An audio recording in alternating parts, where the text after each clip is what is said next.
우리의 중심을 바로 잡아주시는 하나님, 오늘도 이 자리를 통해서 우리의 마음과 생각이 주님과 멀어지지 않게 하시니 감사합니다.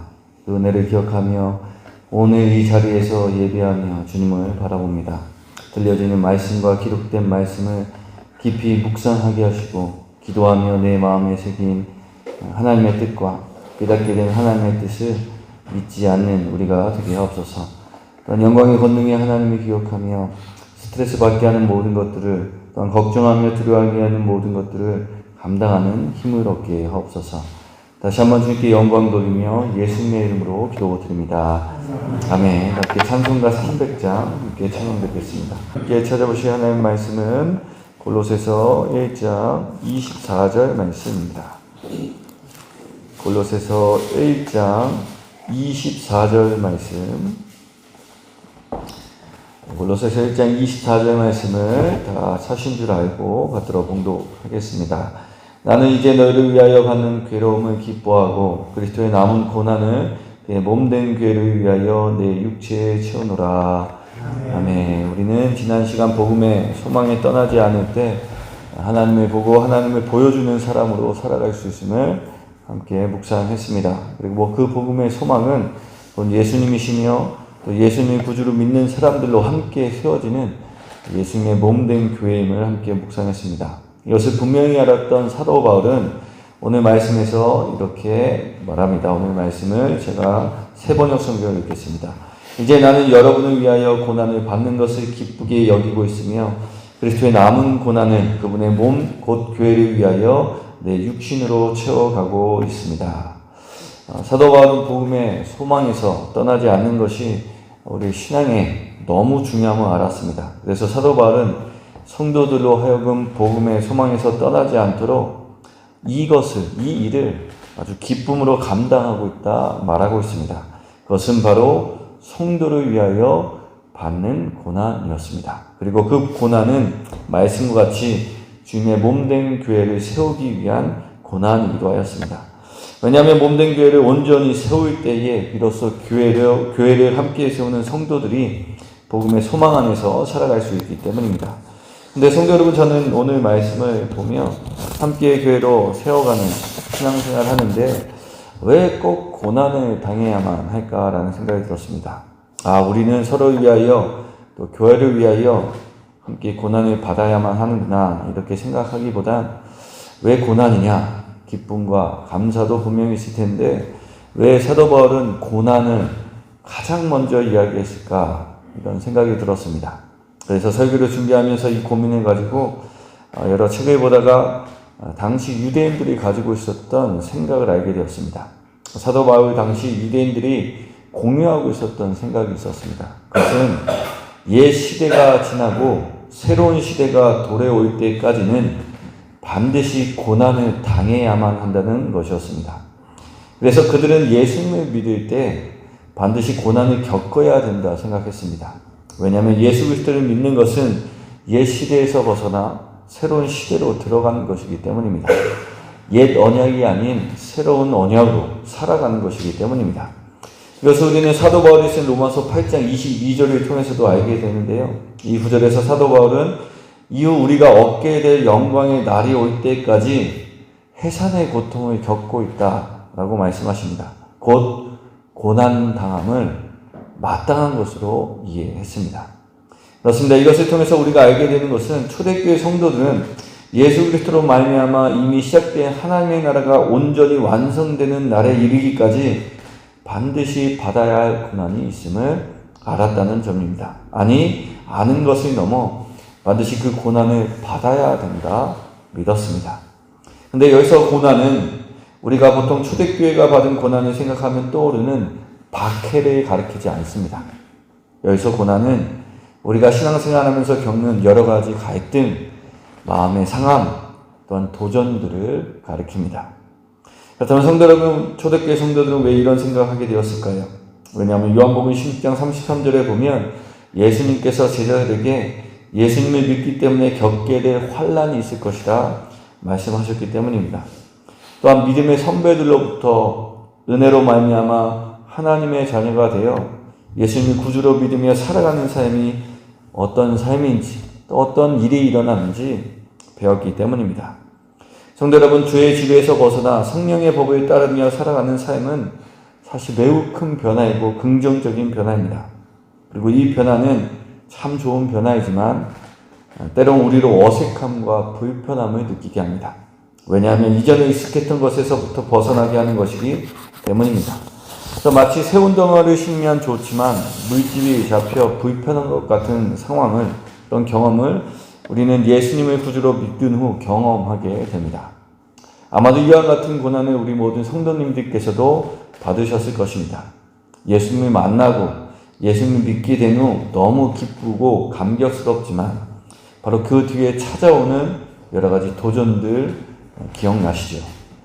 예수님을 믿고 그 말씀에 따르며 하나님의 자녀답게 살아가고자 하지만 여전히 죄의 지배를 받고 있는 사회와 그 가치관과 그 문화 때문에 우리는 고난을 받습니다. 여전히 그런 가치관을 가지고 살아가는 사람들 때문에 피곤하고 또 때로는 힘듭니다. 알고 믿게 된 것 때문에 예전 같으면 의식하지 않았던 것까지 의식하며 살아가서 때론 피곤하고 또한 그래서 더욱 힘이 듭니다. 이것을 예수님은 아셨습니다. 또한 사도 바울도 또한 믿음의 선배들도 예수님의 하신 말씀을 믿기 때문에 받은 고난이 있음을 그들은 알았습니다. 그래서 앞으로 믿음의 길을 걷게 될 골로새 교회 성도들에게 이것을 알려주었습니다. 그 복음의 소망 안에 거하는 것, 예수 그리스도를 구주로 믿는다는 것은 다른 종교에서 말하는 것과 다르다는 것을 알려주었습니다. 다른 종교같이 신의 믿음이 고난에서 벗어나거나 피할 수 있게 되는 것이 아니다 말씀해 주셨습니다. 오히려 새롭게 된 은혜 때문에 겪을 수밖에 없는 고난, 피할 수 없는 고난이 있다는 것을 알려주었습니다. 은혜를 받았기 때문에 경험하는 고난이 있으며 우리의 믿음을 더욱 성숙하게 하는 고난이 있다는 것을 알려주었습니다. 성도 여러분, 믿기 때문에 내 몸에 채워야 할 고난이 있으며 주님의 몸된 교회를 위하여 채워야 할 고난이 있다는 것을 잊지 않는 것은 사실 우리 신앙에 너무나 필요한 지식이라 생각합니다. 왜냐하면 있는 것이 있다고 인정하고 받아들이는 것은 없다고 생각하는 것보다 더 좋기 때문입니다. 왜냐하면 없다고 이것은 있을 수 없다라고 생각하다가 만나게 될 때 우리는 필요 이상으로 그것에 과하게 반응하게 되기 때문입니다. 아무런 방비 없이 만나기 때문이죠. 그러나 고난이 있음을 인정하며 신앙생활할 때 우리는 만나게 되는 다양한 고난들을 건강하게 받아들일 수 있습니다. 건강하게 반응할 수 있습니다.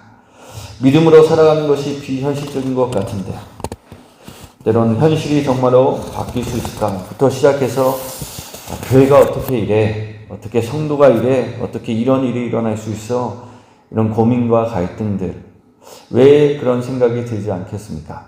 실제로 신약 성경의 바울 서신서들을 보면 여러 교회들 정말 황당한 일이 너무 많이 일어났음을 알게 됩니다. 그러나 사도 바울은 폭발하며 그들을 포기하지 않았습니다. 인내하며 어떻게든 그들이 예수님을 온전하게 믿을 수 있도록 도와주려 노력했습니다. 왜냐하면 사도 바울은 오늘 말씀처럼 신앙으로 말미암는 고난이 있으며 몸된 교회를 위하여 감당해야 할 고난이 있음을 알았기 때문입니다. 그러나 그렇다고 해서 그 고난이 아프지 않거나 문제가 되지 않는 것은 아닙니다. 여전히 고통스럽고 힘들며 괴롭게 합니다.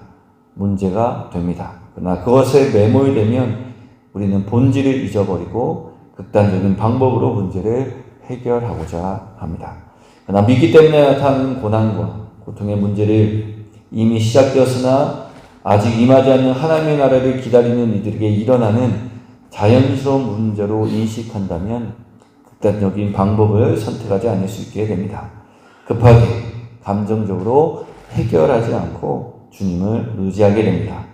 믿기 때문에 고난이 있음을 알려주셨다면 그것을 감당할 수 있는 지혜와 힘도 하나님이 주신다는 것을 기억하게 되기 때문입니다. 그 도움이 바로 다음 구절에서 나타나는데요. 이것을 다음 주에 함께 묵상하겠습니다. 성도 여러분, 믿기 때문에, 또 믿음 때문에, 신앙 때문에 어떤 고난을 겪고 계십니까? 어떤 갈등과 어떤 시험에 드시고 계십니까? 심지어 다른 사람에게는 전혀 문제 안 되는 일이 믿기 때문에 나에게는 문제로 다가와 힘드시지 않으십니까? 그러나 오늘 우리가 말씀을 통해서 묵상한 것처럼 그것은 이상한 일이 아니라 자연스러운 것입니다. 이것은 우리가 또한 바로 가고 있다는 것을 보여주는 일입니다. 또한 그때마다 우리를 도와주시는 하나님이 있음을 기억하며 너무 지나치게 반응하지 않는 우리가 되기를 원합니다. 오히려 위로받게 되기를 소망합니다. 그래야 우리도 그 고난을 우리 안에 채우며 성도와 주님의 몸된 교회를 복음의 소망 위에 세우는 데 참여하게 되기를 원합니다. 함께 기도드리겠습니다. 하나님 감사합니다. 우리에게 말씀하여 주셔서 믿기 때문에 통과하게 되는 고난이 있음을 알려주시니 감사합니다. 하나님의 자녀와 하나님의 통치 안에 살아가고 있기에 받게 되는 고난이 있음을 알려주시니 감사합니다. 그리고 바로 그 고난을 통해서 성도를 세우며 주님의 몸된 교회를 세우신다 말씀해 주시니 감사합니다. 주님, 우리로 이 고난을 잊지 않게 하여 주셔서 이것이 찾아올 때마다 너무 지나치게 반응하지 않는 우리가 되게 하옵소서. 오히려 잘 가고 있음을 기억하며 그 어려움을 이기게 하시며 그 어려움을 통해서 더 기쁠 수 있도록 하실 그 하나님을 의지하는 우리가 되게 하여 주시옵소서. 또한 그 고난을 잘 통과하게 하여 주셔서 믿음의 본이 되게 하시면서 다른 성도들로 하여금 믿음을 돕는 우리가 되게 하여 주셔서 함께 주 안에서 자라나는 우리 모두가 되게 하여 주시옵소서. 우리 성도님들을 위하여 기도드립니다. 주어진 삶을 살아갈 때에 여러 가지 일이 우리의 믿음을 시험합니다. 걱정과 근심이 찾아오고 유혹이 찾아옵니다. 그때마다 주님 우리를 도와주시옵소서. 중심을 흔들릴 때마다 붙잡아 주시며 달콤한 유혹이 찾아올 때마다 타협하며 죄를 범하지 않도록 지혜롭게 하옵소서. 그러나 그러지 못할 때도 분명히 있습니다. 그때마다 잘못된 것임을 깨닫는 은혜를 주시옵소서. 회개할 수 있는 은혜를 주시옵소서. 완벽한 사람이 아니라 주님을 의지하며 주님을 바라보는 우리가 될 수 있도록 주님 우리를 도와주시옵소서. 오늘도 주어진 삶을 성실하게 감당하게 하시고 일용할 양식을 또한 얻게 하옵소서. 또한 일용할 양식과 더불어 생명의 빵이신 예수님을 구하게 되는 우리가 되게 하여 주옵소서. 특히 질병으로, 경제적 문제로, 심리적인 문제로, 또한 신앙의 문제로 힘겨운 우리 성도들을 기억하며 기도드립니다. 주님의 손에 내어 맡겨드립니다. 우리는 줄 수 없는 위로와 힘을 주님 주시옵소서. 특히 모든 환경을 중화하여 주셔서 주님 그들을 인도하여 주시옵소서. 또한 우리도 하나님의 마음을 기억하며 서로를 살펴 위로를 주고받는 우리가 되게 하옵소서.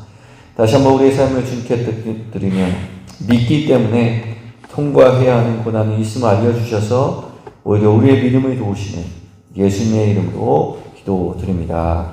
아멘. 하늘에 계신 우리 아버지, 아버지의 이름을 거룩하게 하시며 아버지의 나라가 오게 하시며 아버지의 뜻이 하늘에서와 같이 땅에서도 이루어지게 하소서. 오늘 우리에게 일용할 양식을 주시고 우리가 우리에게 잘못한 사람을 용서해 준 것 같이 우리 죄를 용서하여 주시고 우리를 시험에 빠지지 않게 하시고 악에서 구하소서. 나라와 권능과 영광이 영원히 아버지의 것입니다. 아멘.